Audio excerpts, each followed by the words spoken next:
Hello बच्चों, कैसे हैं आप? आपका स्वागत है आपके अपने channel physics with Suman Rathore ma'am में। और मैं हूं आपकी सुमन राठौर मैम। तो बच्चों, आज हम आंकिक प्रश्न करेंगे चैप्टर 1 विद्युत आवेश तथा क्षेत्र, क्लास 12 के।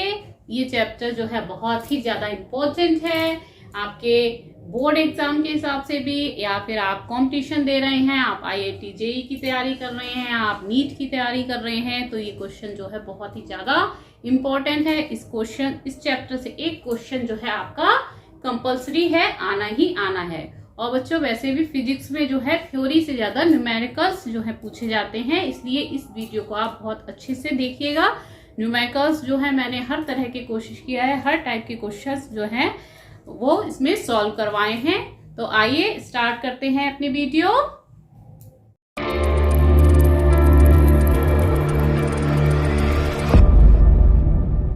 बच्चों, इससे पहले वाली वीडियो में हमने जो है चैप्टर विद्युत आवेश तथा क्षेत्र चैप्टर 1 जो है इसके डेरिवेशंस करे थे।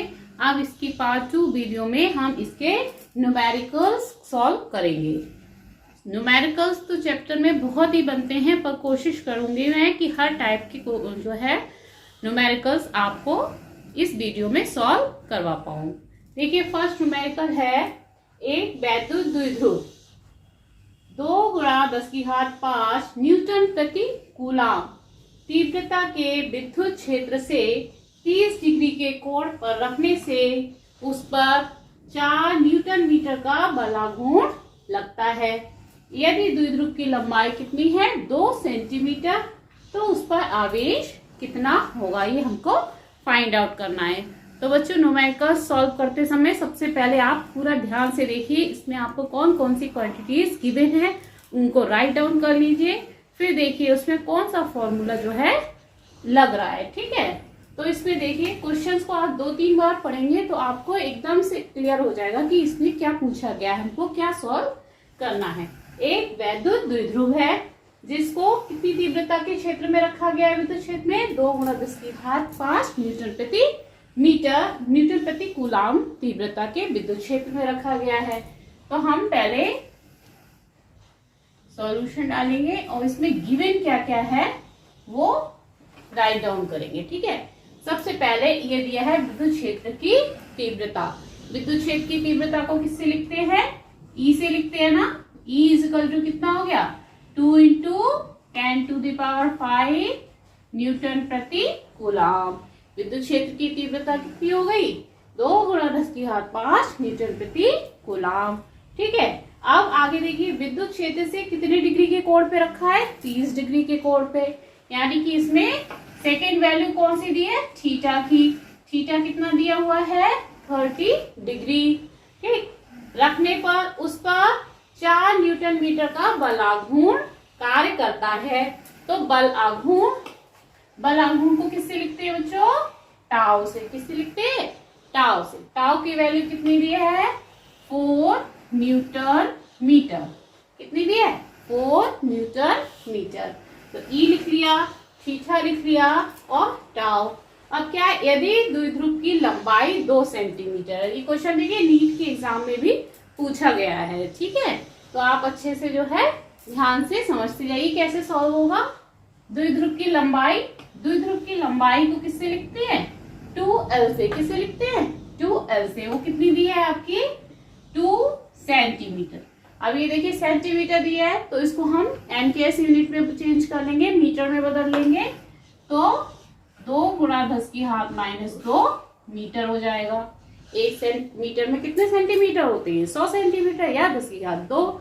तो 1 सेंटीमीटर में मीटर कितने हो जाएंगे? 10⁻²। तो 10⁻² से गुणा कर देंगे तो ये आपका मीटर में बदल गया, ठीक। अब इसमें पूछा क्या है? उस पर आवेश कितना होगा? आवेश यानी कि Q का मान पूछा गया है, ठीक। अब हमने सारी क्वांटिटीज लिख ली जो दी है, क्या पूछा है वो लिख लिया। अब हम इसको ध्यान से देख के देखेंगे इसमें कौन सा फॉर्मूला लगेगा। बच्चों, अगर आपने चैनल सब्सक्राइब नहीं किया है तो इसको सब्सक्राइब कर लीजिएगा, जिससे कि अगली जो है वीडियो की नोटिफिकेशन आप तक टाइम से पहुंच जाए, ठीक है।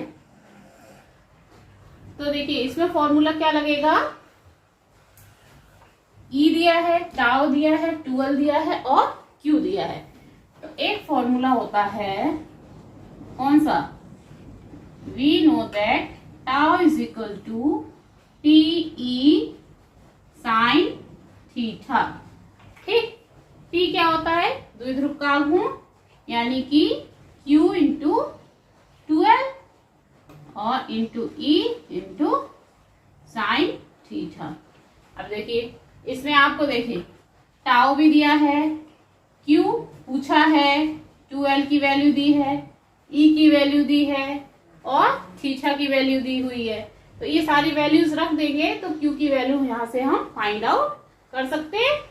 Q इज इक्वल टू क्या लिख सकते हैं, Q इज इक्वल टू लिख सकते हैं टाउ अपॉन Q, Q तो इधर ही रह गया, टाउ ये जो है वो क्या आ जाएगा, इधर बटे में आ जाएगा, tau upon E sine theta 12 भी आ जाएगा, 12 into E sine theta, Q इधर आ जाएगा। ये समझ में आया। ये देखिए Q को यहीं पे रहने दें और टाउ के नीचे जितना ये है बचा हुआ ये सारा कहाँ आ जाएगा, टाउ के नीचे आ जाएगा, इसके बटे में आ जाएगा। तो Q बराबर क्या हो जाएगा, tau upon 12 into E into sine theta, ये आ जाएगा। अब ये सारी वैल्यूज हम इसमें पुट अप कर देंगे। ठीक है, देखिए इसको हम इस साइड में करें, ये देखिए ये आ गया Q is equal to tau upon 12 into E into sine theta दिखना है ना। हाँ ठीक है, टाउ की वैल्यू कितनी दी है, 4 हो गई, अपॉन 12 की वैल्यू कितनी दी है, 2 इंटू, जल्दी जल्दी बोलिए, 2 इंटू 10 टू द पावर -2। ई की वैल्यू कितनी दी है, 2 इंटू 10 टू द पावर 5। ठीक, अब साइन थीटा यानी कि साइन 30, साइन थीटा की जगह क्या हो जाएगा, साइन 30। ठीक है, साइन 30 की वैल्यू आपको पता होगी कितनी होती है, साइन 30 की वैल्यू कितनी होती है, 1/2। तो ये वैल्यू यहाँ पे क्या रख देंगे हम, साइन 30 की जगह क्या वैल्यू रख देंगे, 1/2। ठीक, 2 से ये 2 कैंसिल हो जाएगा, ये क्या हो जाएगा आपका, ये देखिए इस 2 से ये 4 कैंसिल हो जाएगा 2 टाइम्स, तो ये क्या हो जाएगा 2 upon 10 to the power -2 into 10 to the power 5। ये कितना हो जाएगा 2 अपॉन 10 टू द पावर, अभी -2 है ये 5 है, तो कितना हो जाएगा, गुणा में क्या होता है, घातें जुड़ती हैं, तो -2 और 5 क्या हो जाएगा, प्लस का 3। तो ये कितना हो जाएगा, प्लस का 3। तो इसको ऊपर लाएंगे तो क्या हो जाएगा, ये माइनस का 3। और चार्ज है, चार्ज का मात्रा क्या होता है, कूलाम, क्या होता है, कूलाम। तो इसका आंसर कितना आ जाएगा, 2 into 10 to the power -3। Clear हो गया। वीडियो को लाइक जरूर कर देना और जो है जो भी नहीं समझ में आए उसको कमेंट में लिखकर जो है आप जरूर पूछिएगा। नेक्स्ट क्वेश्चन देखिए, इसमें देखिए क्वेश्चन में क्या पूछा है, 3 आवेश दिए हुए हैं, +q, स्मॉल q और दूसरा भी +q है। x अक्ष की मूल बिंदु से क्रमशः कितनी कितनी दूरी पे है, 0 पे, d/2 और d दूरी पर रखे हैं। यदि x बराबर 0 पे रखे आवेश q पर नेट बल क्या है, 0 है, तो q का मान क्या होगा पूछा है। ये क्वेश्चन देखिए जेई मेंस में पूछा गया है, तो बहुत ध्यान से देखिए कैसे होगा क्वेश्चन। 3 आवेश दिए हैं, +q दिया है और स्मॉल q दिया है और दूसरा भी +q दिया है। 3 आवेश दिए गए हैं। ठीक है, x बराबर 0 पे कौन सा रखा है, ये कहाँ है, x बराबर 0 पे रखा है। दूसरा जो है ये इससे कितनी दूरी पे रखा है, d/2 दूरी पे।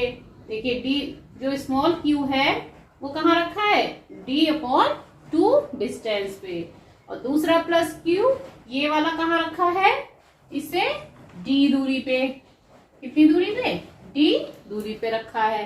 तो इन्होंने कहा यदि प्लस क्यू पे नेट बल 0 है, यानी कि ये जो प्लस क्यू है इस पे नेट बल 0 हो, यानी जितना ये बल लगाए इसके ऊपर उतना ही इक्वल अपोजिट डायरेक्शन में ये बल अगर लगाएगा तो नेट बल क्या होगा, 0 होगा। तो क्यू का मान क्या होगा, क्यू का मान जो है इन्होंने पूछा है क्या होगा। ठीक है, तो देखें स्मॉल क्यू द्वारा प्लस क्यू पर आरोपित बल, आरोपित बल ये कैसे निकालेंगे, कूलाम के नियम से। कूलाम का नियम क्या होता है, F is equal to 1/4 pi epsilon naught Q1 Q2 upon R square. तो 1/4 पाई एप्सिलॉन नॉट को हम K लिख लें, K Q1 Q2 upon R square plus Q और small Q Q1 Q2 upon R square, यानी कि D upon 2 का square. Distance कितनी है, D अपॉन 2 है डिस्टेंस। ठीक है, नेक्स्ट जो है कैपिटल Q प्लस Q द्वारा प्लस Q पर आरोपित बल, पर आरोपित बल, आरोपित बल, ये बल अगर हम F1 ले लें, ये बल F2 ले लें, तो ये भी कूलाम के नियम से क्या होता है, K Q1 Q2 upon R square. के स्केच की इंक लग रहा है जाने वाली है, तो क्या हो जाएगा ये, K Q into Q upon, अब ये डिस्टेंस कितनी है, D है ना, प्लस Q से प्लस Q के बीच की डिस्टेंस कितनी है, D, तो ये D रख दिया। ठीक है, अब आरोपित बल, नेट बल क्या दिखा रहे हैं, 0, यानी कि F1 plus F2 is equal to क्या है, 0 है, या you can say F1 is equal to minus F2।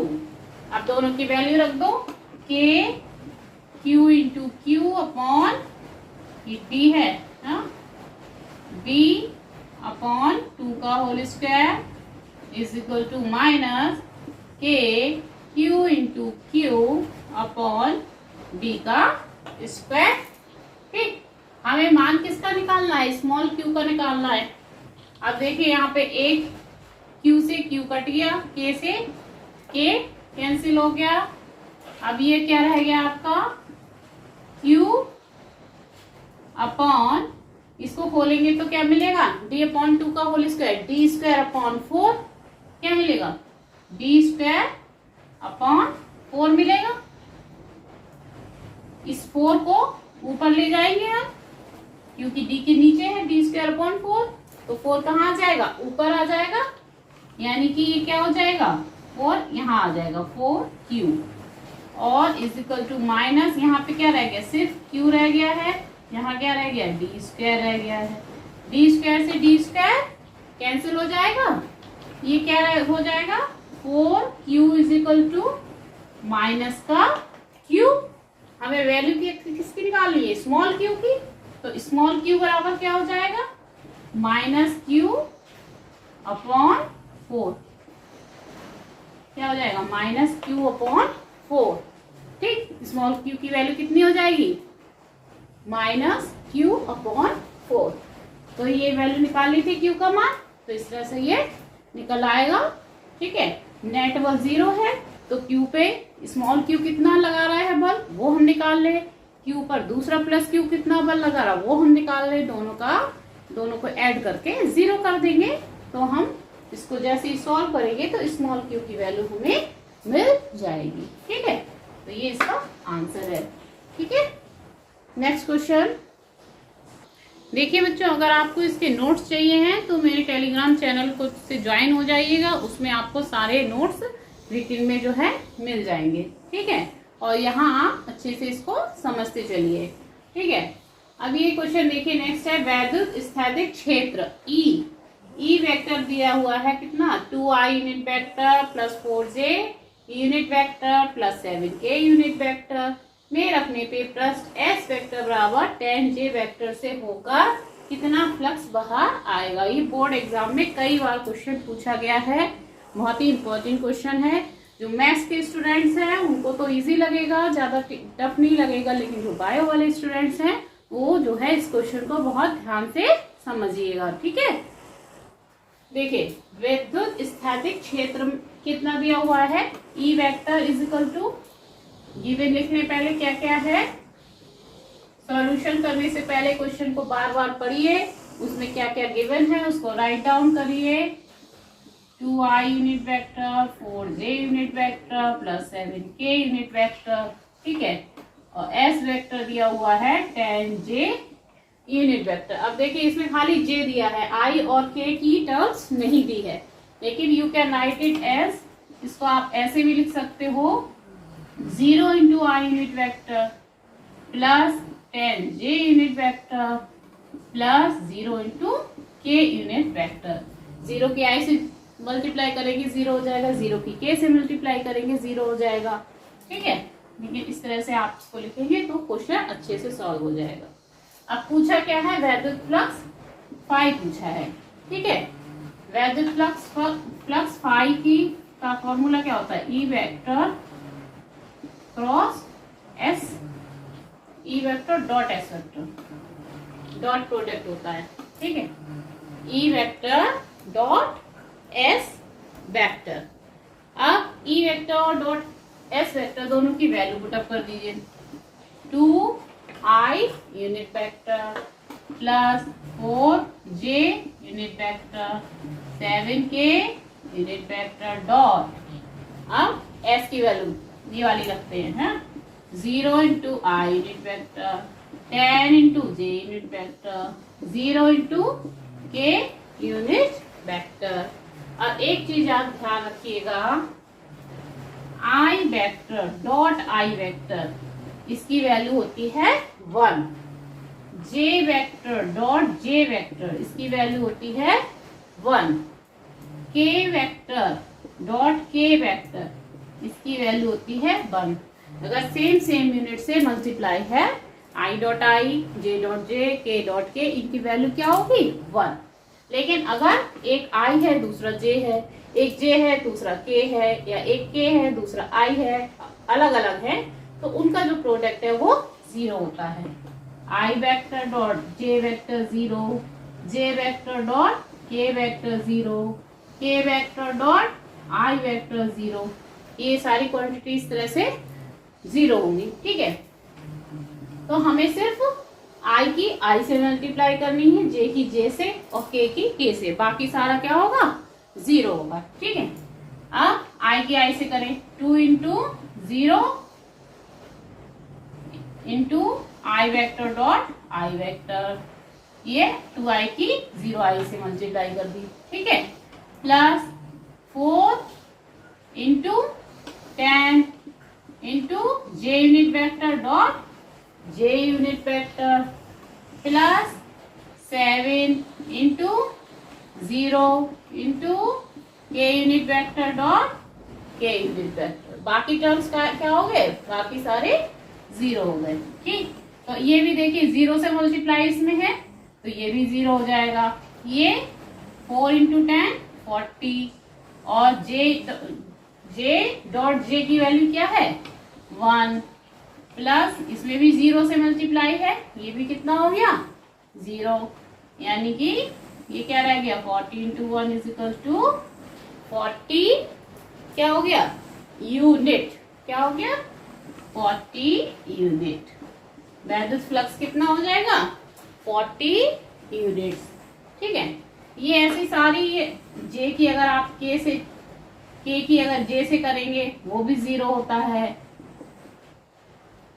के डॉट जे ये भी 0 होता है, ये सारा आप मैथ्स जो वाले बच्चे होंगे वो सभी उनको ये टर्म्स क्लियर होंगे, ठीक है।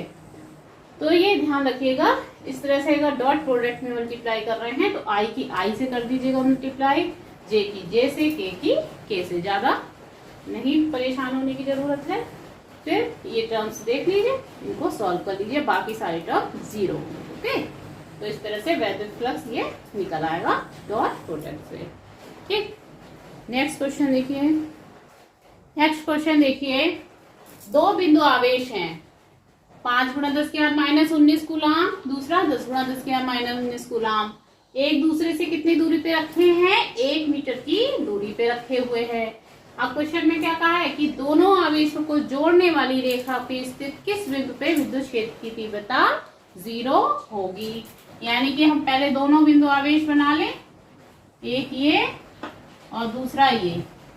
एक है 5 × 10⁻⁻19 कूलाम, दूसरा कितना है 10 × 10⁻⁻19 कूलाम, ठीक है। इसको जोड़ने वाली रेखा पे कोई बिंदु ले लिया हमने O, ठीक, ये A और B। अब इस बिंदु पे जो है विद्युत क्षेत्र की तीव्रता हमने मान ली क्या है 0 है, ठीक। और ये बिंदु हमने मान लिया इधर से x दूरी पे है, A बिंदु से कितनी दूरी पे है x पे। कुल दोनों आवेशों के बीच की दूरी कितनी दी हुई है 1 मीटर, तो ये कितना रह जाएगा 1 - x रह जाएगा, ये x है और पूरी कितनी है 1 मीटर है, तो ये 1 - x रह जाएगा, ठीक है। अब O बिंदु पे जो है इसके कारण कितनी विद्युत क्षेत्र की तीव्रता है, मान लो E1, इसके कारण विद्युत क्षेत्र की तीव्रता कितनी है, मान लो E2। तो O बिंदु पे क्या दिया हुआ है विद्युत, उन्होंने कहा है किस बिंदु पे विद्युत क्षेत्र की तीव्रता 0 होगी, तो 0 कब होगी जब E1 और E2 आपस में बराबर होंगे, तो विद्युत क्षेत्र की तीव्रता O पे क्या हो जाएगी 0 हो जाएगी। तो O पर विद्युत क्षेत्र की तीव्रता आवेश, अगर हम इस आवेश को Q1 ले लें और इसको Q2 ले लें, आवेश Q1 के कारण, आवेश Q1 के कारण क्या हो जाएगी E1 इजिकल टू क्या फॉर्मूला था 1/4πε0 Q/r², ठीक है। तो क्या हो जाएगा ये 1/4πε0 Q की जगह 5 × 10⁻⁻19, डिस्टेंस कितनी दी है x, ये x² हो जाएगा, ठीक है। इसी तरह से E2 Q2 के कारण तीव्रता E2, ये नोट्स आप सब टेलीग्राम चैनल से ले लीजिएगा, ठीक है। 1/, यहाँ पर समझिए, आपको लिखे हुए क्वेश्चन सॉल्व किए हो तो बहुत जगह मिल जाएंगे, लेकिन उसको किस तरह से सॉल्व किया है, उसमें क्या लॉजिक लगा है, वो चीज आप जो है यहाँ पे अच्छे से समझिएगा, ठीक है। तो E2 की वैल्यू कितनी हो जाएगी 1/4πε0 Q/r², तो यहाँ Q की जगह कितना हो जाएगा 10 × 10⁻⁻19 और डिस्टेंस कितनी हो जाएगी 1 - x²। टोटल डिस्टेंस A और B के बीच की कितनी है 1 मीटर है, हमने कोई पॉइंट मान लिया x दूरी पे है A पॉइंट से, तो B पॉइंट की दूरी कितनी रह जाएगी 1 - x, तो ये 1 - x² हो जाएगा। अब बिंदु O पर क्या है, दोनों क्षेत्र की तीव्रताएं आपस में बराबर हैं, तभी कुल तीव्रता क्या है 0 है। जब E1 जो है E2 के अपोजिट डायरेक्शन में और इक्वल होगी, तभी जो है O पॉइंट पे विद्युत क्षेत्र की तीव्रता क्या होगी 0 होगी। E1 = E2, ये वैल्यू पुट अप कर दीजिए 1/4πε0 5 × 10⁻⁻19 x² = 1/4πε0 10 × 10⁻⁻19 1 - x²। अब इसको ध्यान से समझिए कैसे सॉल्व करते हैं, यहाँ तक तो आप कर ही लेंगे, इसको सॉल्व कैसे करते हैं वो करने में बच्चे गलती कर जाते हैं। ठीक है, यहाँ तक इतना कर लेंगे। अगर नीचे का आपका सॉल्यूशन गलत हो गया तो आंसर गलत हो जाएगा, तो मार्क्स आपके जस्ट हाफ हो जाएंगे। ठीक है, तो इसको सॉल्व करने में देखिए यहाँ पे जो लिखा है ये 1/4πε0, यहाँ भी ये कैंसिल हो जाएगा। 10 to the power -19 इधर भी है, इधर भी कैंसिल हो जाएगा। ये क्या रह गया 5/x², इधर क्या रह गया 10/1 - x का होल स्क्वायर आ गया। ठीक है, अब देखिए इसको, ये 5 से 10 भी कैंसिल हो जाएगा। 5, इसको हम इस तरह से ना लिखिए, ऐसे करें 1 - x का होल स्क्वायर इधर ले आए। ठीक है, ये एक तरह से ऐसे समझ लीजिए, तिरछी गुणा कर दे। ठीक है, ये इधर आ जाएगा इससे और ये इधर आ जाएगा। 5 इंटू ये इज इक्वल टू हो जाएगा 10x²। ठीक है, ये आपका आ गया। 5 से ये 10 कट जाएगा, 1 - x का whole square is equal to क्या हो जाएगा 2x²। 5 से 10 2 टाइम्स कट जाएगा, 5 से 10 2 टाइम्स कट जाएगा, तो 1 - x का whole square is equal to क्या हो जाएगा 2x²। अब स्क्वायर रूट इसका हम ले लेंगे, दोनों तरफ का क्या ले लेंगे स्क्वायर रूट, तो दोनों तरफ से स्क्वायर हट जाएगा। तो ये आपका यहाँ पे देखिए ये रह जाएगा 1 - x is equal to √2 into x. क्या रह जाएगा 1 - 2 1 - x is equal to √x। तो x की वैल्यू देखिए निकालनी है हमें, कितनी होगी, x एक साइड में कर लें, √2x + x is equal to 1। ये x को हम क्या करा हमने इस साइड में ले गए, तो √2x - x है, दूसरी तरफ जाके क्या हो जाएगा प्लस का x हो जाएगा, इधर क्या रह गया 1 रह गया, x कॉमन आ जाएगा, तो ये √2 + 1 इज इक्वल टू 1 हो जाएगा। तो x की वैल्यू क्या हो जाएगी 1/√2 + 1, या फिर इसे आप ऐसे भी लिख सकते हो 1 + √2। तो x की वैल्यू आपकी कितनी आ जाएगी निकल के 1/1 + √2। 1/1 + √2 की वैल्यू भी रख सकते हैं, 414 होती है, तो ये आपकी हो जाएगी 1/2 + 414। इसको आप सॉल्व करिएगा तो ये आपका आ जाएगा 0.414।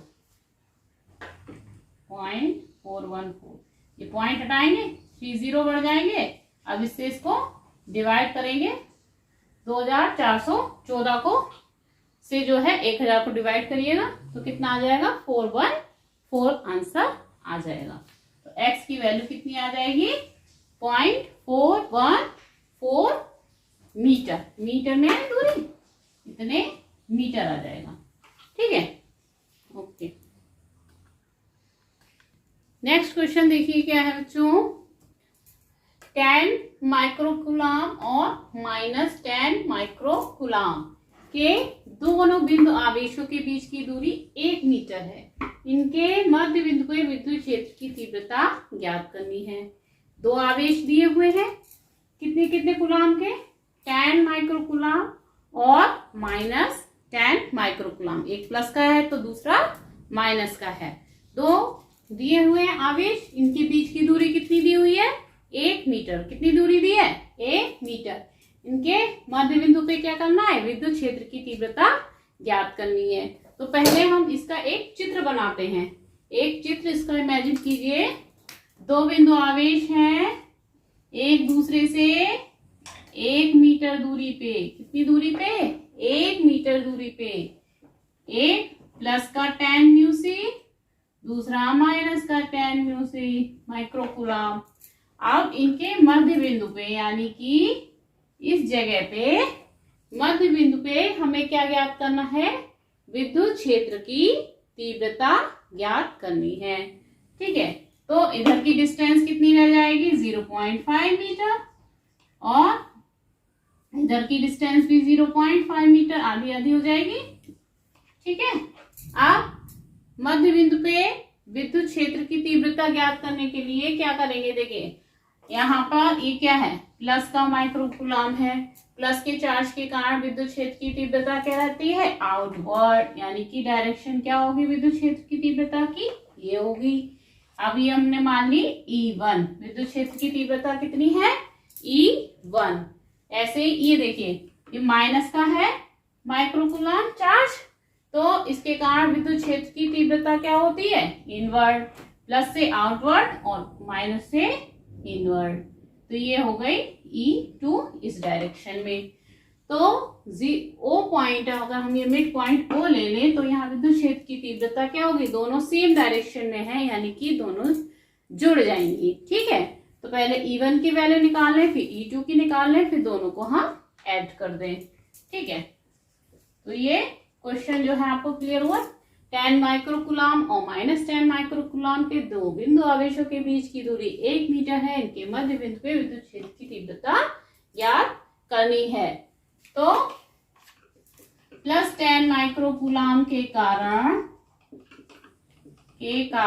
O पर विद्युत क्षेत्र की तीव्रता, O पर विद्युत क्षेत्र की तीव्रता कितनी, E1, कितना मान ले, E1 हो जाएगा 1/4 पाई एप्सिलॉन नॉट Q।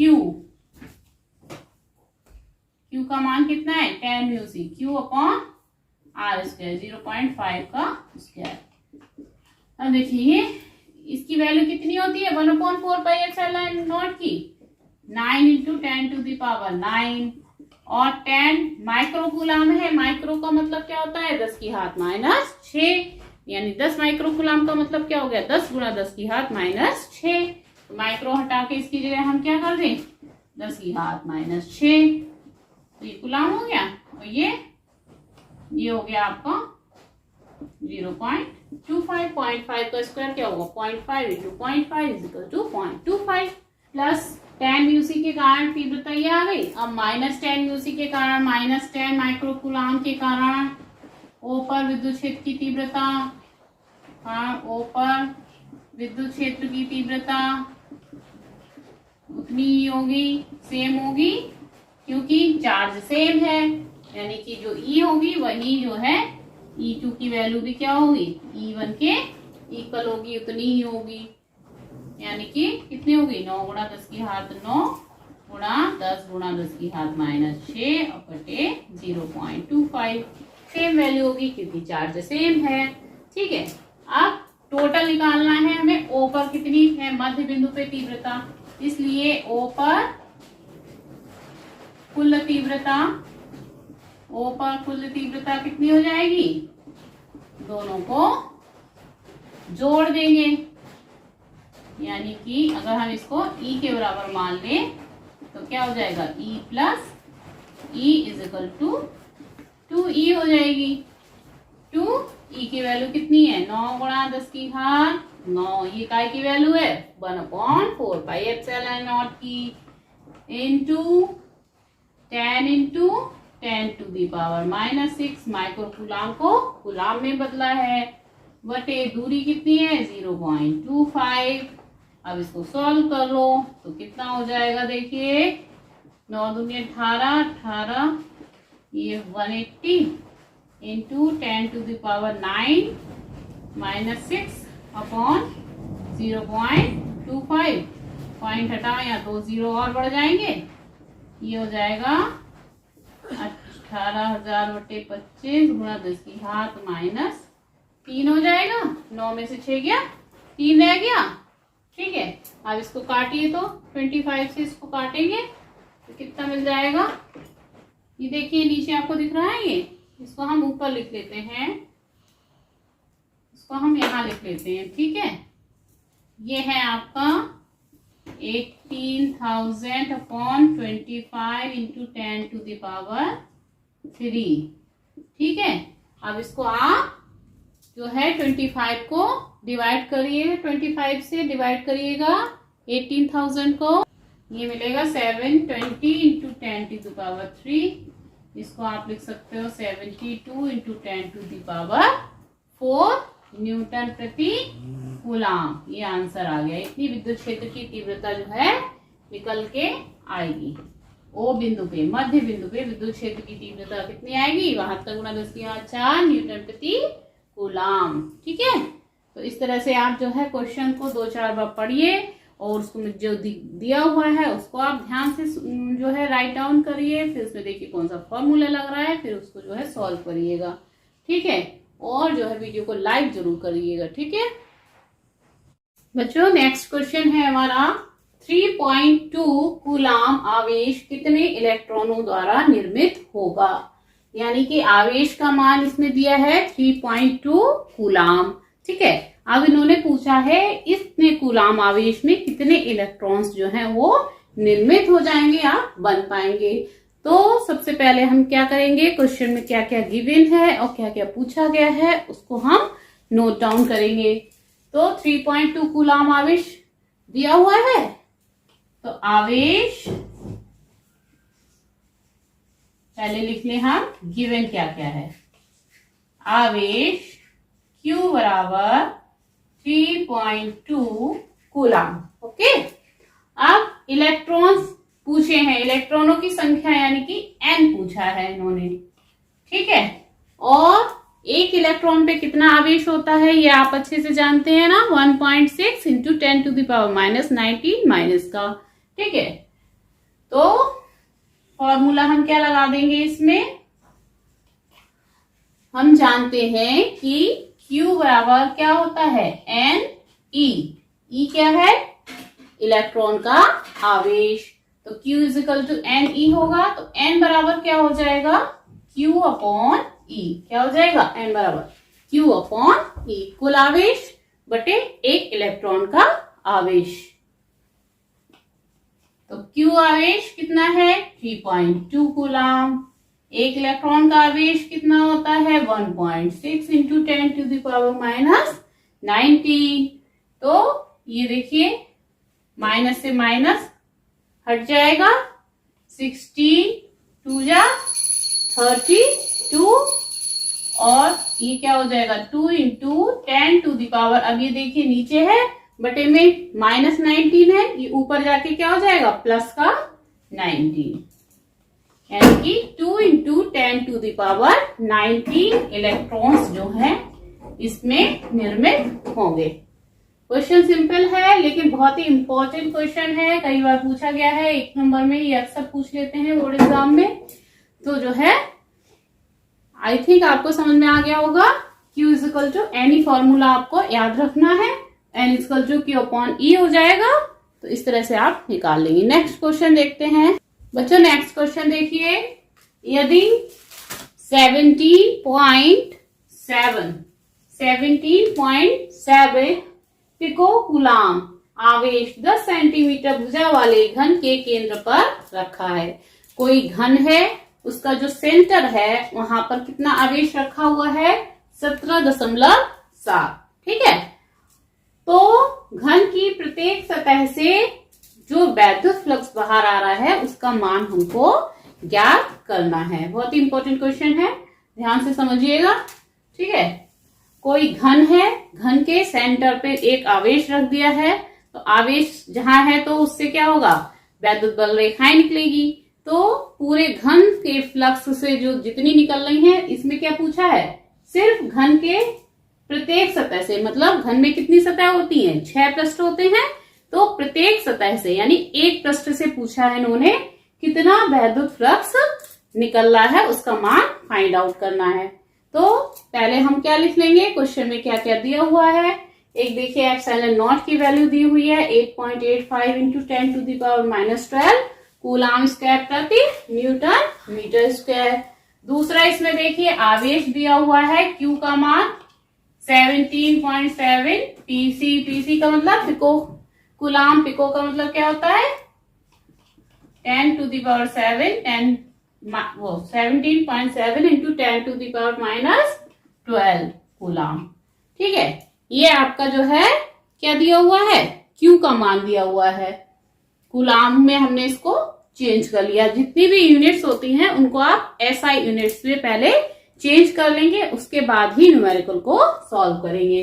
तो क्यू की वैल्यू जो है पिको में थी वो हमने एसआई यूनिट का कूलाम, चार्ज का मात्रा क्या है कूलाम, एसआई यूनिट, उसमें चेंज कर लिया। ठीक है, और इसमें क्या दिया है, भुजा की लंबाई दी हुई है, कितनी है, अगर उसको हम ए मान लें 10 सेंटीमीटर है, 10 सेंटीमीटर, इसको एसआई यूनिट में बदलेंगे, मीटर में बदल लेंगे, तो क्या करेंगे, या तो हम इसमें 100 से भाग लगा दें तो ये मीटर में बदल जाएगा, या फिर हम इसको 10⁻⁻2 से मल्टीप्लाई कर दें तो भी ये मीटर में चेंज हो जाएगा। तो इसको हमने एसआई यूनिट मीटर में बदल लिया। ठीक है, क्यू जो गिवन है वो लिख लिया। अब पूछा इन्होंने क्या है वो हम उसको देखें। इन्होंने क्या पूछा है, वैद्युत फ्लक्स फाई, प्रत्येक सतह से निकलने वाला वैद्युत फ्लक्स। वैद्युत फ्लक्स को किससे लिखते हैं, फाई से डिनोट करते हैं। फाई की वैल्यू पूछी है, तो देखिए इसमें कौन सा फॉर्मूला यूज करेंगे, we know that phi is equal to Q upon epsilon naught. घन से जो जितना भी जो फ्लक्स बाहर निकल रहा है उसका फॉर्मूला क्या होता है, phi is equal to Q upon epsilon naught. अब घन में 6 पृष्ठ होते हैं, इन्होंने सिर्फ एक पृष्ठ से पूछा है, एक सतह से पूछा है कितना फ्लक्स निकल रहा है, इसलिए घन की एक सतह से निकलने वाला वैद्युत फ्लक्स कितना हो जाएगा, 1/6 इंटू 5, फाई का 1/6 भाग हो जाएगा, है ना। फाई की वैल्यू लगा दो, 1/6 इंटू 5 की वैल्यू क्या है, Q/एप्सिलॉन नॉट है। ठीक, ये सारी वैल्यू हम इसमें पुटअप कर देंगे तो ये क्वेश्चन सॉल्व हो जाएगा। ये नीचे नहीं दिख रहा होगा, इसको हम यहां कर देते हैं, वैद्युत flux is equal to 1/6, Q की वैल्यू कितनी दी है, 17.7 इंटू 10⁻⁻12, और एप्सिलॉन नॉट की वैल्यू कितनी दी है, 8.85 इंटू 10⁻⁻12। ठीक है, इसको आप सॉल्व कर लेंगे तो आंसर आ जाएगा। 10⁻⁻12 से -12 कैंसिल हो गए। ठीक है, अब ये देखिए इनको 17.7 ये हो गया, नीचे 6 इंटू 8.85 हो गया। अब इसको सॉल्व कर लेंगे, पॉइंट से पॉइंट हटा दीजिए, 0 बढ़ा के, ये मल्टीप्लाई करके इसको क्या आएगा देखिए, निकालिए जल्दी से, ये आ जाएगा 1770.5310, और इसको डिवाइड करेंगे तो आ जाएगा ये 0.33333 करके ऐसे आगे आपका आता रहेगा। और यूनिट लिख दीजिए, न्यूटन मीटर स्क्वायर प्रति। देखिए नेक्स्ट क्वेश्चन देखिए, यदि किसी 8 सेंटीमीटर भुजा वाले घन के केंद्र पे एक गुलाम आवेश रखा गया है तो घन के किसी फलक से बाहर आने वाले फ्लक्स की गणना कीजिए। बिल्कुल सेम क्वेश्चन अभी पहले बताया उसी के जस्ट वैसा ही है, इसको आप खुद से सॉल्व करिएगा। बहुत ही सिंपल है, घन के केंद्र पे जो है एक गुलाम का आवेश रखा है तो हर पृष्ठ से जो है कितना वैद्युत फ्लक्स बाहर आ रहा है। इसको करके देखिए, इसको वीडियो को पॉज कर लीजिए और सॉल्व करके देखिए, फिर मैं सॉल्यूशन बता रही हूँ। देखिए जैसे पहले वाला क्वेश्चन किया था जस्ट ठीक वैसे ही वही फॉर्मूला लगाएंगे, उसी तरह से ये सॉल्व होगा। ठीक है, ये आपके लिए क्वेश्चन है। घन के किसी फलक से बाहर आने वाला फ्लक्स, निकालिए आंसर कितना निकला, same formula 1/6 Q upon epsilon not या 5/6, 5 की value Q upon epsilon not लगा दो, 1/6 सीधे इसमें बिल्कुल सिंपल दिया है, 1 कूलाम आवेश है, एक वैल्यू लगा दी, एप्सिलॉन नॉट की वैल्यू 8.85 इंटू 10⁻⁻12। अगर नहीं दी है तो वैल्यू को याद रखिएगा, वैल्यू लगा दीजिए, पॉइंट हटाएंगे, 2 0 बढ़ जाएंगे, ये आपका 100/6 से मल्टीप्लाई कीजिए, ये आपका कितना आ जाएगा 5310 और ये 10⁻⁻12 जो नीचे है ऊपर जाके क्या हो जाएगा प्लस का 12 हो जाएगा। सॉल्व करिए इसको, इसका आंसर आएगा आपका, ये भाग लगाएंगे 1.88 इंटू 10⁻10 न्यूटन मीटर स्क्वायर प्रति कूलम। ओके बच्चों, ये सारे नोट्स आपको टेलीग्राम चैनल पे मेरे मिल जाएंगे, वहां से आप जो है इनको ले सकते हैं और बिल्कुल ही फ्री में नोट्स हैं, फ्री में ही आपकी वीडियो है, बिल्कुल फ्री जो है मेरा चैनल है। और अगर आपने सब्सक्राइब नहीं किया है तो उसको सब्सक्राइब जरूर कर लीजिएगा। जो बच्चे 12th में हैं या जो कंपटीशन की तैयारी कर रहे हैं उनके लिए बहुत ही हेल्पफुल है। वीडियो को लाइक करिए और अगर कहीं पे कुछ समझ में नहीं आ रहा है तो कमेंट करके जो है आप पूछ सकते हैं। नेक्स्ट क्वेश्चन देखिए, चित्र में ए सेंटीमीटर भुजा वाले वर्ग के चारों कोनों पे 4 आवेश रखे हैं। कोई वर्ग है, उसमें कितने कॉर्नर्स होते हैं 4 कॉर्नर्स हैं, सब पे जो है एक एक आवेश रखा हुआ है, कहीं प्लस का है कहीं माइनस का। इन्होंने क्या कहा है, वर्ग के केंद्र O पर, यहाँ O पर जो है कुल कितना जो है वैद्युत क्षेत्र होगा उसका परिमाण पूछा है, उसकी डायरेक्शन पूछी हुई है। बच्चों ये चैप्टर बहुत ही इंपॉर्टेंट है सारे कॉम्पिटिशन्स के हिसाब से भी और बोर्ड एग्जाम के हिसाब से भी।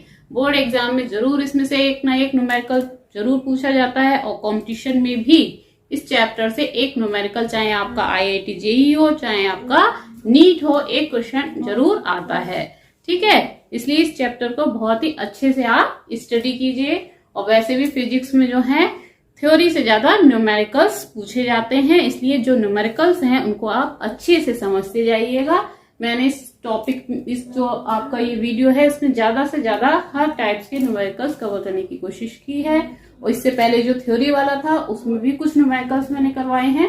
तो ये आप जो है साथ में अच्छे से तैयार करते जाइएगा, जिससे आपके पूरी तैयारी होती रहेगी और आपके जो है अगर इस तरह से तैयारी करते रहे तो 12th में जो है 24 में 95 प्लस ही मार्क्स आएंगे अगर आप सीरियसली तैयारी करते रहे तो।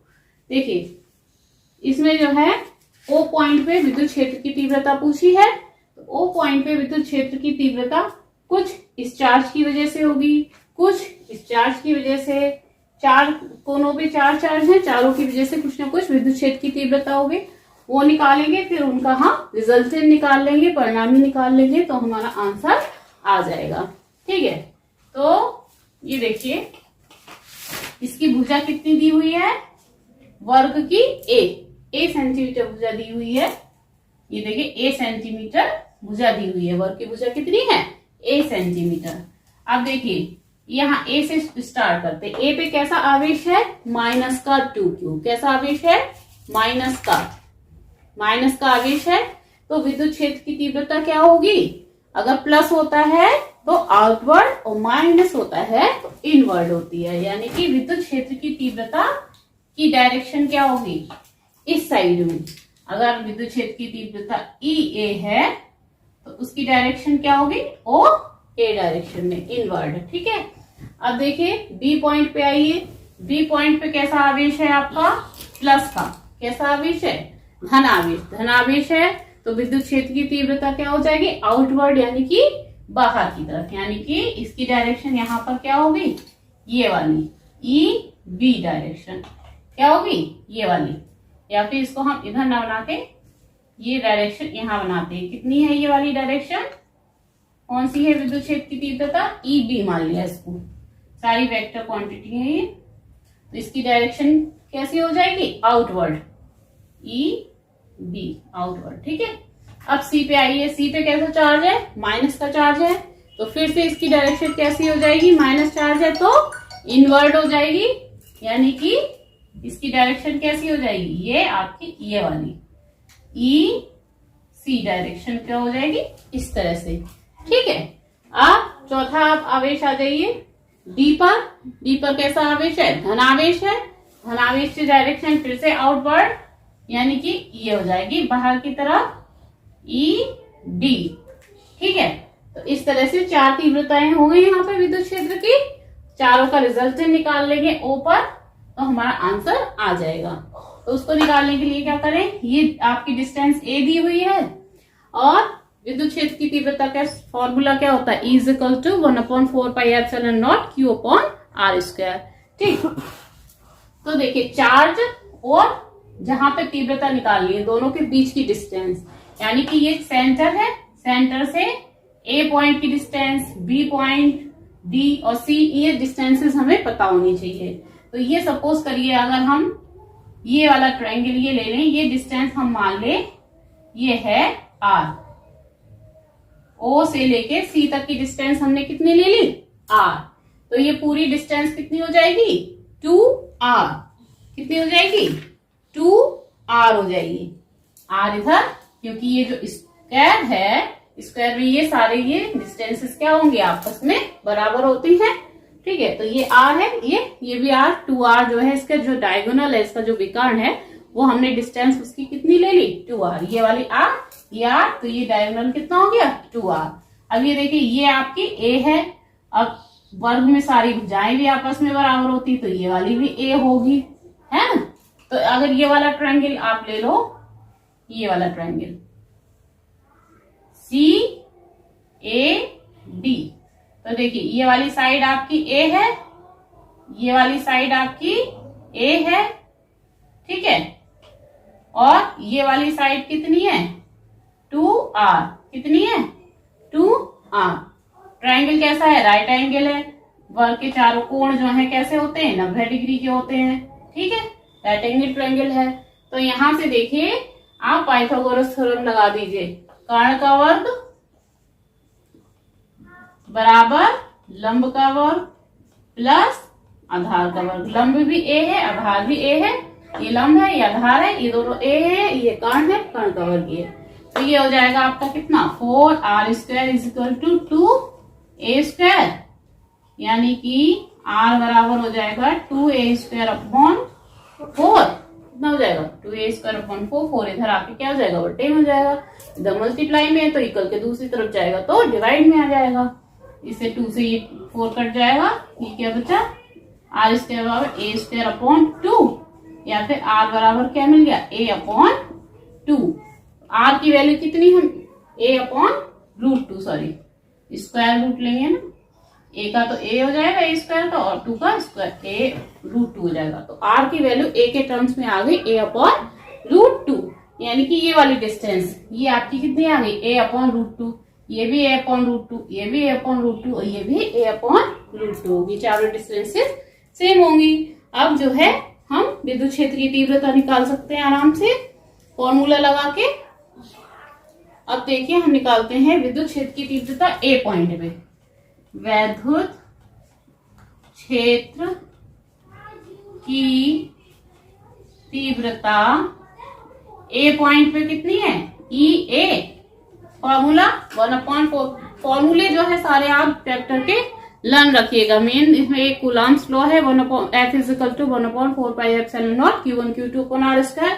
एक ही आपका विद्युत क्षेत्र की तीव्रता का फॉर्मूला है, E = 1/4πε0 Q/r²। तो यह क्षेत्र की तीव्रता ये कितनी हो जाएगी, 1/4πε0। अब Q चार्ज, Q कितना है यहाँ पे, 2Q/r²। ठीक है, इसको इक्वेशन 1 दे दें और इसको जो है हम ध्यान रखेंगे, r की वैल्यू अभी नहीं पुटअप कर रहे हैं, अभी r² ही रख रहे हैं, लास्ट में वैल्यू पुटअप कर देंगे। अब ये देखिए ई ए की वैल्यू इतनी है, अब यहाँ -2Q चार्ज है और यहाँ पर प्लस का 2Q, यानी चार्ज सेम है, बस ये जो है एक प्लस है एक माइनस है, तो डायरेक्शन जो है अपोजिट होंगी, लेकिन चार्ज सेम है। 2Q यहाँ भी है, यहाँ भी 2Q है, यानी कि जो ई ए की वैल्यू होगी वो वैल्यू आपकी ई डी के इक्वल होगी। यानी आप इसको ये भी लिख सकते हो E A is equal to E D. दोनों वैल्यूज जो है क्या है इक्वल है, लेकिन डायरेक्शन इनकी अलग अलग है, क्योंकि एक प्लस का है एक माइनस का है। ऐसे ही विद्युत क्षेत्र की तीव्रता यहाँ पर देखें, बी पॉइंट पे वैद्युत क्षेत्र की तीव्रता बी पॉइंट पे विद्युत क्षेत्र की तीव्रता कितनी है, ई बी। कितनी है, ई बी। इसकी वैल्यू क्या होगी, 1/4πε0 क्यू। अब यहाँ पे क्यू की जगह क्यू ही है चार्ज, तो वही रख देंगे, क्यू अपॉन आर स्क्वायर। ठीक है। अब देखिए यहाँ पे भी क्यू चार्ज है और यहाँ भी क्यू चार्ज है, यानी कि इसकी वजह से विद्युत क्षेत्र की तीव्रता ईवी और इसकी वजह से विद्युत क्षेत्र की तीव्रता ईसी। दोनों की वैल्यू क्या होंगी, सेम होंगी, बस डायरेक्शन अलग अलग होगी। ठीक है, तो इसको हम इक्वल लिख सकते हैं ई सी के। ठीक है, तो ये जो है हम अलग अलग लाइन में ना निकाल के एक ही लाइन में निकाली, ई ए की वैल्यू, ई डी की, ई वी और ई सी की। चारों आपको वैद्युत क्षेत्र की तीव्रता निकल आई। आप देखिए ओ पे परिणामी तीव्रता निकालेंगे। ठीक है, इसलिए ओ पर परिणामी तीव्रता। तो देखिए ओ पर परिणामी तीव्रता निकालेंगे, ओ पर परिणामी तीव्रता। अभी ध्यान से देखिए इसमें चित्र में, ई ए की डायरेक्शन ये है, ई सी की डायरेक्शन ये है, दोनों अपोजिट डायरेक्शन है। परिणामी निकालेंगे तो क्या करना होगा, एक में से दूसरे को माइनस करना होगा। अब बड़ी क्वांटिटी कौन सी है, यहाँ पे देखिए 2q चार्ज है और यहाँ q चार्ज है, यानी कि ये तीव्रता ज्यादा होगी इसकी कंपैरिजन में। तो हम क्या करेंगे, ई ए में से किसको माइनस करेंगे, ई सी को। ओ पर परिणामी तीव्रता, इसका नाम दे देंगे E1। कौन कौन सी तीव्रताओं के कारण, ये इसको ऐसे लिखिए, ई ए व ई सी के कारण ओ पर तीव्रता, ओ पर सीधे ऐसे लिखिए, ओ पर तीव्रता के कारण ओ पर तीव्रता, इसको किससे लिख लें, E1 से। क्या लिखेंगे, ई ए माइनस ई सी। क्या लिखेंगे, ई ए माइनस ई सी। ठीक है, अब देखिए ई ए की वैल्यू कितनी है, ये वाली, ई सी की वैल्यू कितनी है, ये वाली। इसमें से इसको माइनस कर देंगे तो किसकी वैल्यू मिल जाएगी, E1 की वैल्यू मिल जाएगी। E1 क्या है, ई ए और ई सी का परिणामी है ना।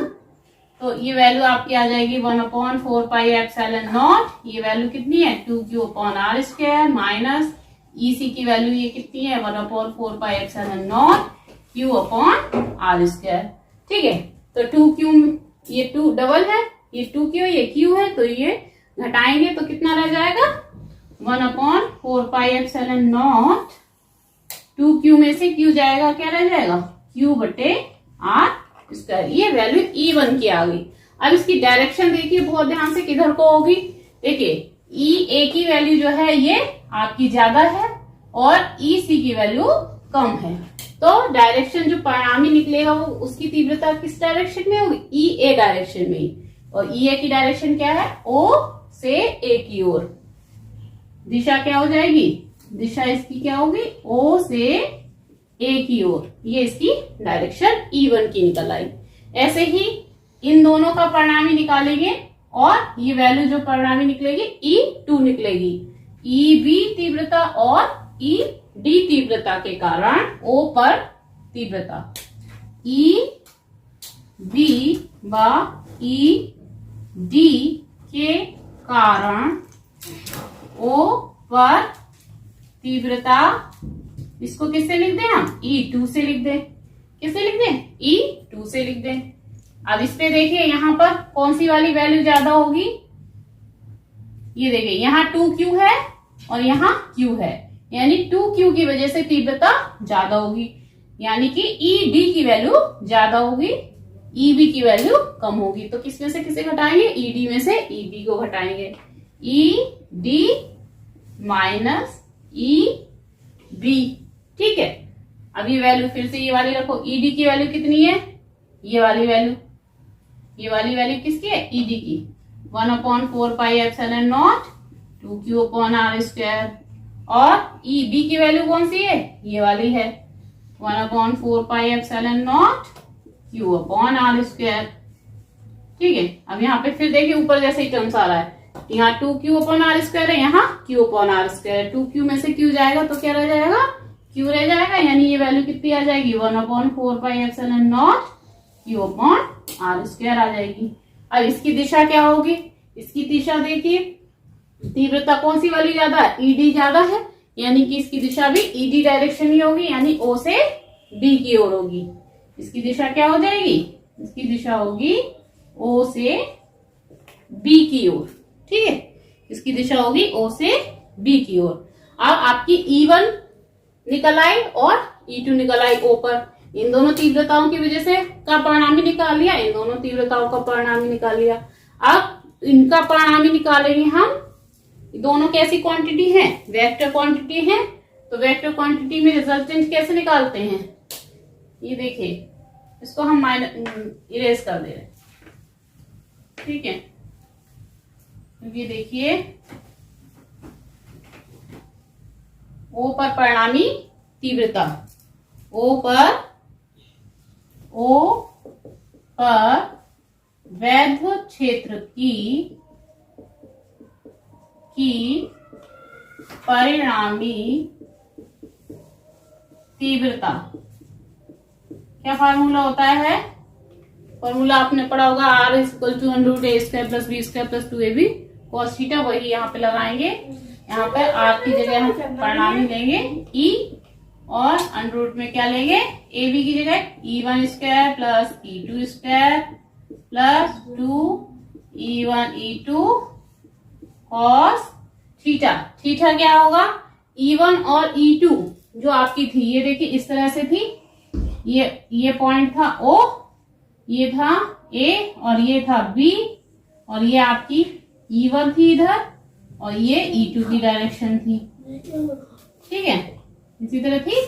तो ये वाला जो कोण होता है स्क्वायर में, ये कोण कितना होता है, ये एंगल कितना होता है, 90 डिग्री होता है। वे कारण एक दूसरे को 90 डिग्री के कोण पे काटते हैं, तो थीटा की वैल्यू यहाँ पर, ये थीटा की वैल्यू कितनी हो जाएगी, 90 डिग्री। कितनी वैल्यू हो गई यहाँ पे थीटा की, 90 डिग्री। अब cos 90 का मान कितना होता है, 0, तो ये वाले टर्म्स क्या हो जाएगा, 0।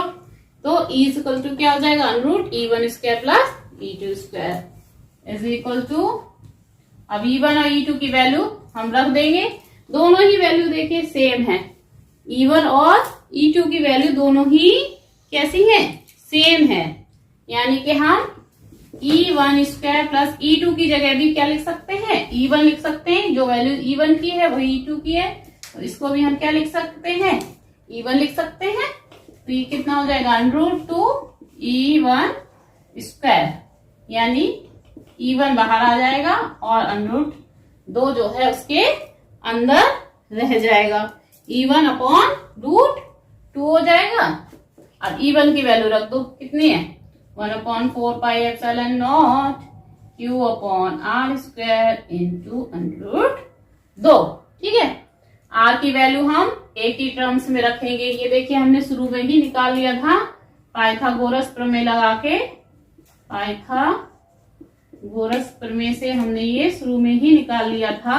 r की वैल्यू जो है कितनी आई थी, a/√2। देखिए बच्चों, फिजिक्स में जो है मैथ्स का बहुत हिस्सा होता है, बहुत ही पार्ट होता है, तो जिन बच्चों की मैथ्स अच्छी होती है उनकी फिजिक्स भी बहुत अच्छी रहती है, क्योंकि मैथ्स के सारे कंसेप्ट जो है फिजिक्स में यूज होते हैं।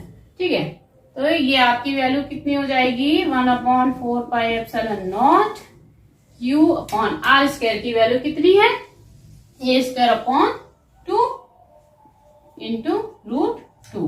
क्या हो जाएगा, 2 ऊपर आ जाएगा, 2√2 अपॉन 4πε0 क्यू अपॉन ए स्क्वायर। परिणामी तीव्रता की वैल्यू जो है आपकी इतनी आ जाएगी। ठीक है,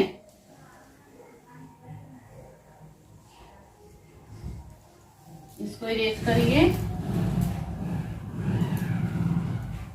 चाहे ऐसे लिख दें, चाहे 1/4πε0 को इधर अलग अलग भी लिख सकते हैं, चाहे ऐसे लिख दें, कोई भी बोलिए।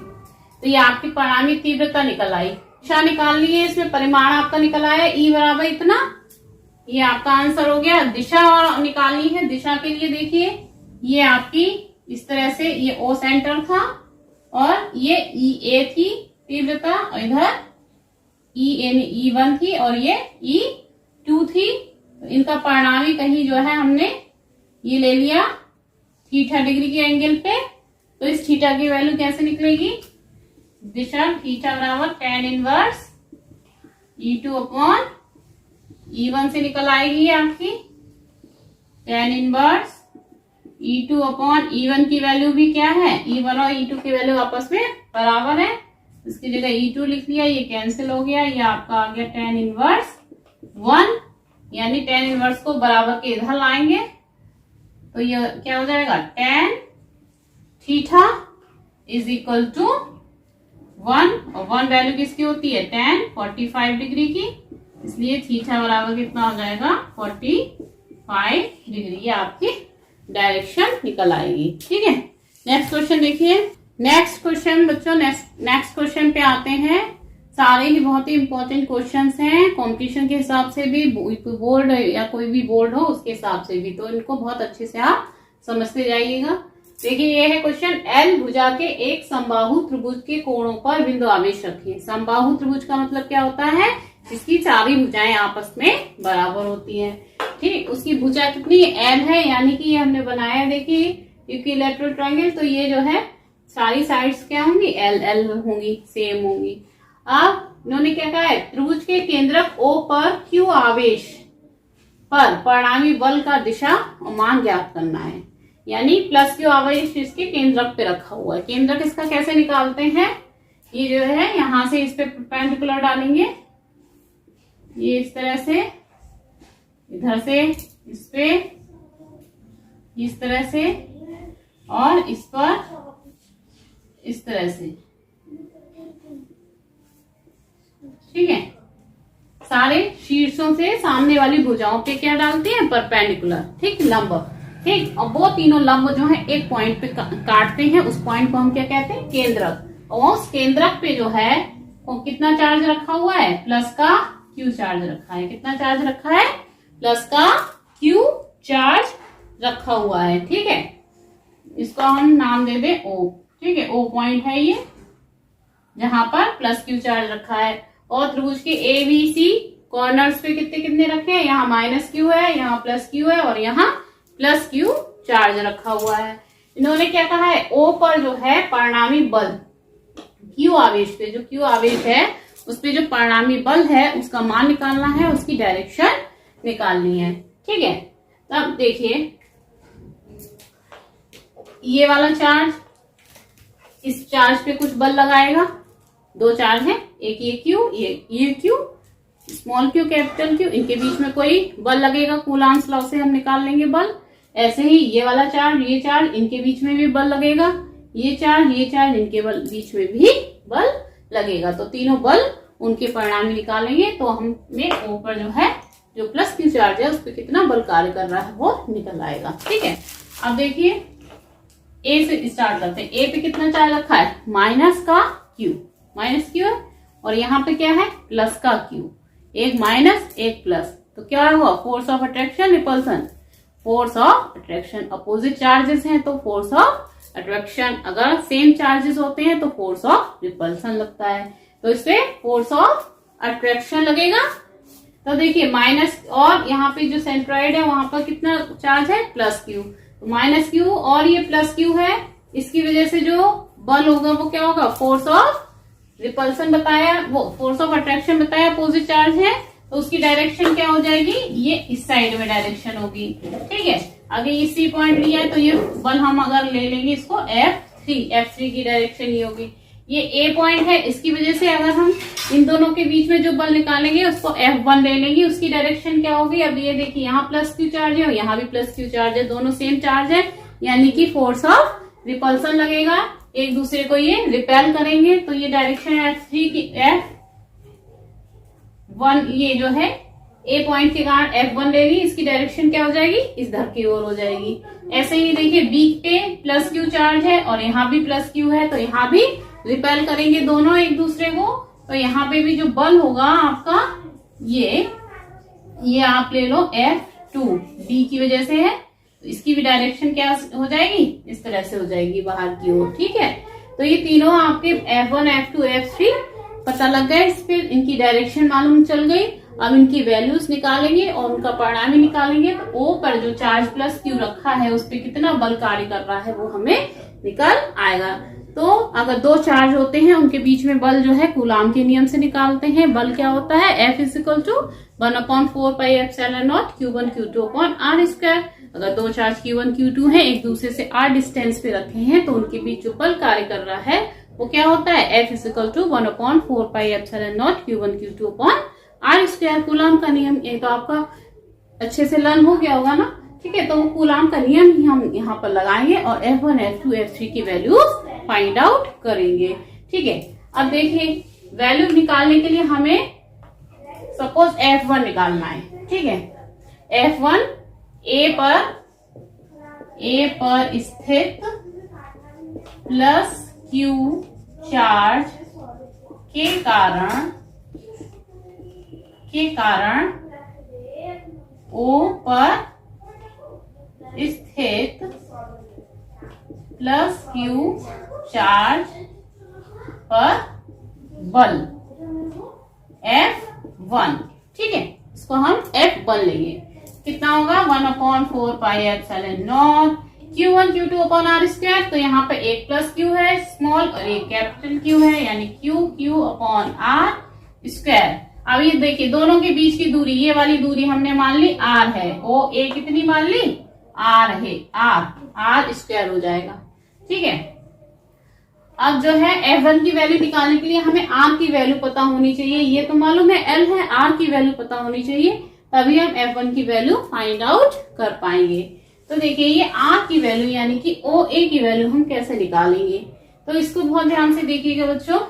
ये देखिए ये वाला अगर आप एक ट्रायंगल ले लें, कौन सा ट्रायंगल ले लें, A B, और इसको अगर हम कोई पॉइंट दे दें ABD ले लें। ठीक है, ऐसे करके ये वाला एंगल कैसा है, 90 डिग्री का है। क्यों, क्योंकि यहां से हमने इस पे परपेंडिकुलर डाला हुआ है। तो ये वाला ट्रायंगल इसको हम इस तरह से बना लें, ये। ठीक है, ये आपका पॉइंट देखिए परपेंडिकुलर किस पॉइंट पे है, D पॉइंट पे है, ये पॉइंट A है और ये पॉइंट आपका B है।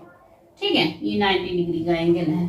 ठीक, अगर ये वाला एंगल जो है थीटा हो, कितना हो, थीटा, यानी कि ये एंगल आपका कितना हो, थीटा हो, तो A B की वैल्यू कितनी है, A B की वैल्यू L है, और A और D, A और D इनके बीच की वैल्यू जो है, ये वाली वैल्यू हमें फाइंड आउट करनी है। ठीक है, पहले हम R निकालने के लिए, R तो है आपकी AO, लेकिन हमें पहले AD की वैल्यू निकालनी होगी, तभी हम AO की वैल्यू निकाल सकते हैं। तो ये AD आपका ये है, इसकी वैल्यू निकालनी है। ये वाली साइड आपकी L है, ये एंगल 90 डिग्री है, ये इस तरह से हमने यहाँ पर बना लिया। अब देखिए कॉस का फॉर्मूला लगाइए, यहाँ पे ये आपका क्या है, आधार है, क्योंकि ये वाला आपका एंगल जो है कितना है, थीटा डिग्री है, यानी कि ये आपका आधार हो गया और थीटा के सामने का ये आपका लंब हो गया। ठीक है, जो कोण निकालते हैं उसके सामने वाली साइड जो है वो लंब यानी परपेंडिकुलर होती है, और जिसपे थीटा डिग्री का कोण बना होता है वो कैसी होती है, आधार होती है। तो ये हम यहाँ पर cos थीटा लगाएंगे, क्या, आधार बटे कर्ण। क्या होता है, cos थीटा की वैल्यू आधार बटे कर्ण। आपको लग रहा होगा जैसे कि हम मैथ पढ़ रहे हैं, लेकिन फिजिक्स में जो है मैथ्स होती ही है। तो देखिए आधार आपका कितना है, AB है, कर्ण आपका AB है, cos थीटा हो गया ये आपका। ठीक है, अब AD बराबर कितना हो जाएगा, तो AB इधर आ जाएगा, बटे में इधर मल्टीप्लाई में आ जाएगा, ये दिख रहा है ना। AD बराबर हो जाएगा आपका AB cos थीटा, और AB की वैल्यू कितनी है, L, यानी आपका हो जाएगा L cos थीटा। AD की वैल्यू कितनी हो जाएगी, यहां से लेके यहां तक की वैल्यू कितनी हो जाएगी, L cos थीटा। ये वाली AD साइड आपकी कितनी आ गई, L cos थीटा।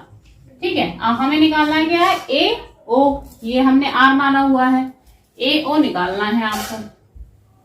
तो AO कैसे निकालेंगे, अब देखिए इसमें फिर आपका मैथ्स का ही जो है प्रमेय, जो आप पहली क्लासेस में पढ़ चुके होंगे वही यूज होगी, कि जो है अगर हम शीर्ष से सामने वाली भुजा पे जो है लंब डालते हैं इस तरह से तीनों ट्रायंगल समबाहु त्रिभुज में, तो ये एक दूसरे को 2:1 के रेशियो में डिवाइड करता है। ये जो पॉइंट होता है, सेंट्राइड होता है, केंद्रक होता है, इस रेखा को 2:1 में डिवाइड करता है। अगर ये 2 है तो ये 1 होगा, 2:1।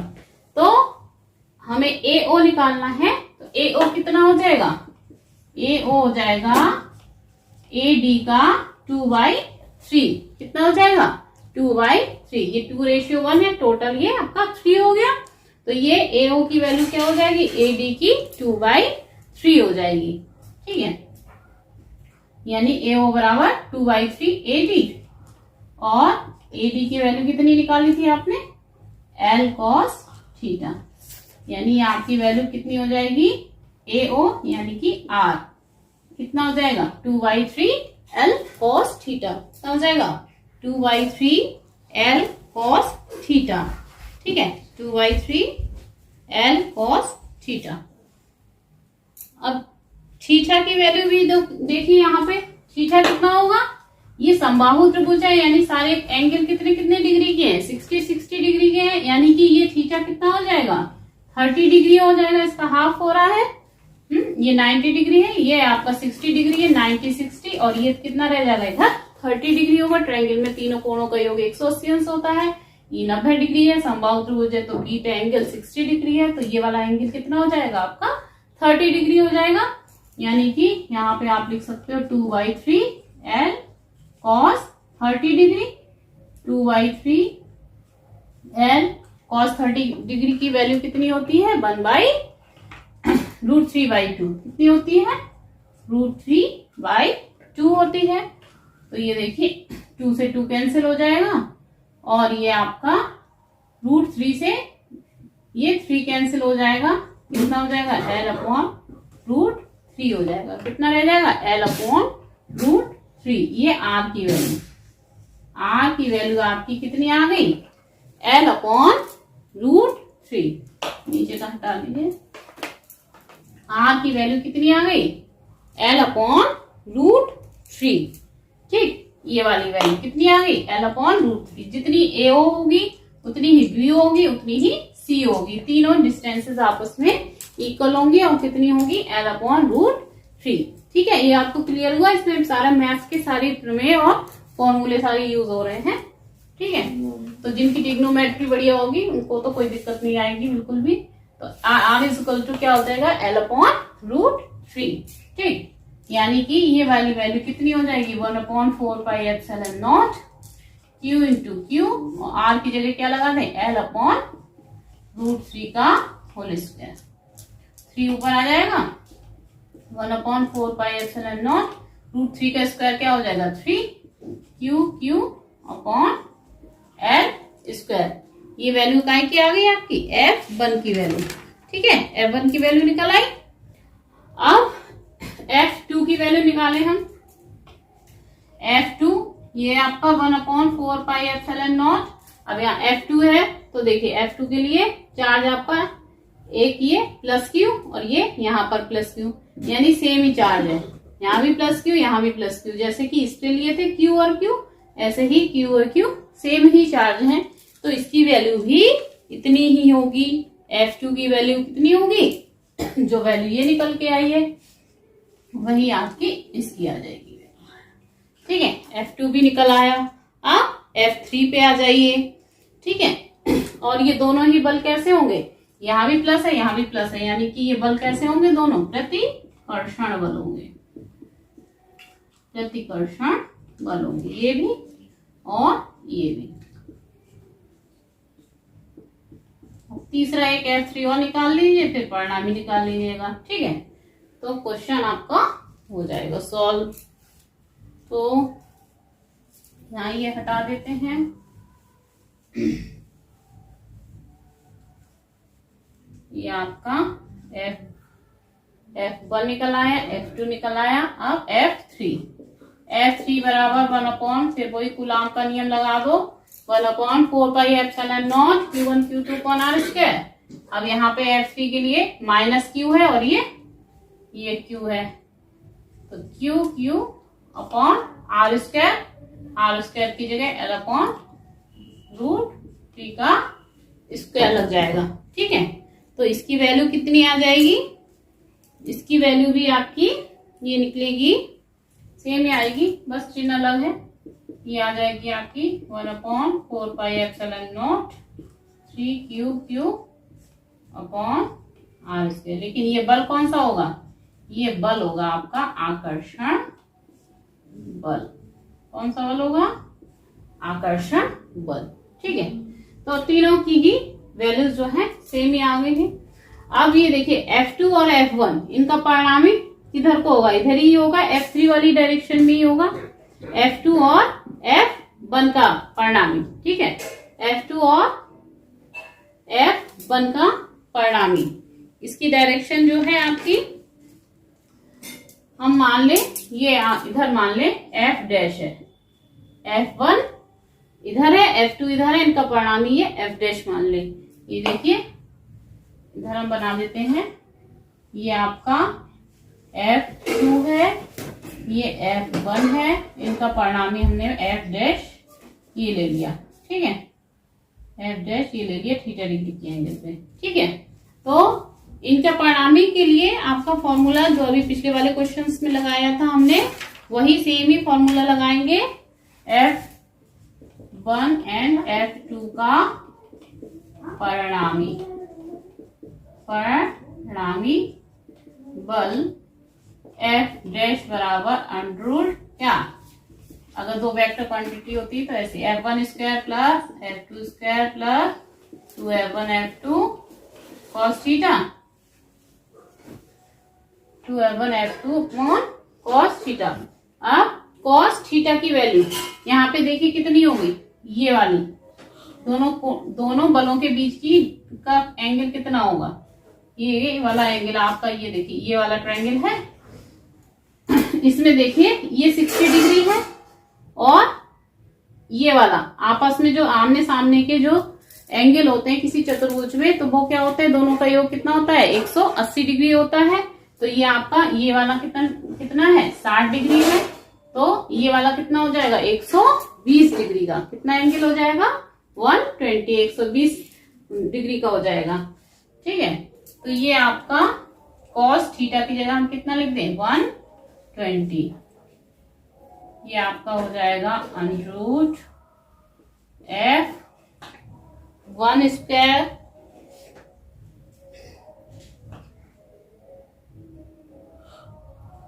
F1 स्क्वायर प्लस F2 भी सेम ही है,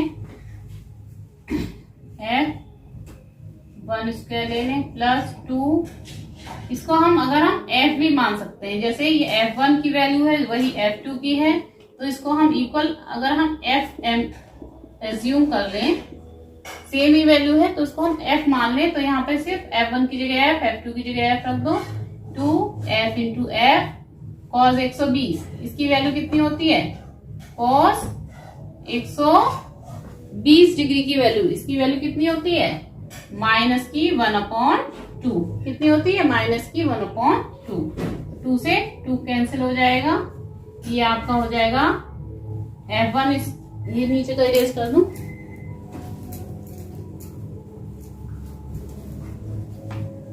ये आपका कितना हो जाएगा एफ स्क्वायर 2f², ये माइनस का चिन्ह हो जाएगा और ये f², कितना रह जाएगा घट के 2f² में से f² घट जाएगा तो f² रह जाएगा, इसका स्क्वायर रूट ले लेंगे तो ये f रह जाएगा। यानी कि इनका जो परिणामी आ रहा है f डैश वो भी किसके बराबर आ रहा है, f के ही बराबर आ रहा है। और f1 f2 f3 तीनों ही f के इक्वल, तो इनों की वैल्यूज सेम थी। जो f3 की वैल्यू थी वही f1 की थी, वही f2 की थी, और वो हमने इक्वल मान ली थी f के, और f डैश की वैल्यू भी जो है f के इक्वल निकल के आ गई। अब देखिए दोनों सेम डायरेक्शन में लग रहा है, f3 भी और f डैश भी, तो क्या होगा आपस में जुड़ जाएंगे। तो O पर जो है, O पर प्लस Q चार्ज पर परिणामी बल कितना हो जाएगा F3 plus F dash. F3 की वैल्यू कितनी निकल आई, कितनी थी F, और F डैश की वैल्यू ये भी F के इक्वल आ गई। यानी ये आपकी कितनी हो जाएगी वैल्यू 2F, कितनी वैल्यू हो जाएगी 2F। अब F की वैल्यू पुट अप कर दो, 2 × 1/4πε0, कितनी निकाली थी हमने, ये भी वैल्यू F के इक्वल है, ठीक है। ये इंटू 3Q अपॉन L²,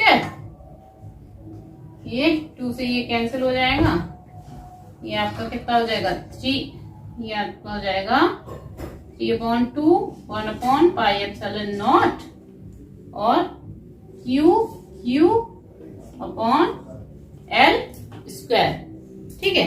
ये आपकी वैल्यू आ जाएगी परिणामी बल की, कितनी 3/2πε0 QQ अपॉन L², ठीक। और इसकी डायरेक्शन आपको दिख ही रही है, ये OC डायरेक्शन में है, इसकी डायरेक्शन क्या है OC डायरेक्शन में है, ठीक है। तो ये आपको समझ में आ गया। इसमें कई सारे कंसेप्ट जो हैं यूज हुए हैं, इसको आप बार बार 2-3 बार इस क्वेश्चन को देखिएगा रिपीट करके, तो जहां भी आपको कहीं दिक्कत होगी वो आपकी एकदम क्लियर हो जाएगी। और देखिए इसी तरह का एक क्वेश्चन और पूछा जाता है, बिल्कुल सेम ऐसा ही, यहाँ पर -q की जगह वहां +q चार्ज ले लें। अगर -q की जगह +q चार्ज ले लें तब क्या होता है, तो ये देखिए जो इसका जो परिणामी f डैश है उसकी डायरेक्शन हमारी किधर को जाएगी, ये माइनस का चार्ज है, f डैश तो ये रहेगी, ये माइनस है, इसकी जगह हम +q ले लें तो +q और +q, तो ये F3 होगा, वो किधर हो जाएगा नीचे की डायरेक्शन में, किधर हो जाएगा नीचे की डायरेक्शन में, तो F3 नीचे की ओर हो जाएगा, F डैश ऊपर की ओर, और दोनों की वैल्यू क्या है सेम है F, तो ये आपस में जो है कट जाएंगे, रिजल्टेंट कितना हो जाएगा 0। तो O पर जो बल लग रहा होगा +q चार्ज से वो कितना हो जाएगा 0। तो इसको बहुत ध्यान रखिएगा, यहाँ अगर -q है तो परिणामी आपका ये आ रहा है, अगर यहाँ पर हम +q कर देंगे, तीनों ही +q कर देंगे तो O पे परिणामी कितना हो जाएगा 0 डिग्री हो जाएगा, ठीक है। और वीडियो अगर आपको अच्छी लगी है तो इसे लाइक कीजिएगा, शेयर कीजिएगा, चैनल सब्सक्राइब नहीं किया है तो सब्सक्राइब कर लीजिएगा। Thank you.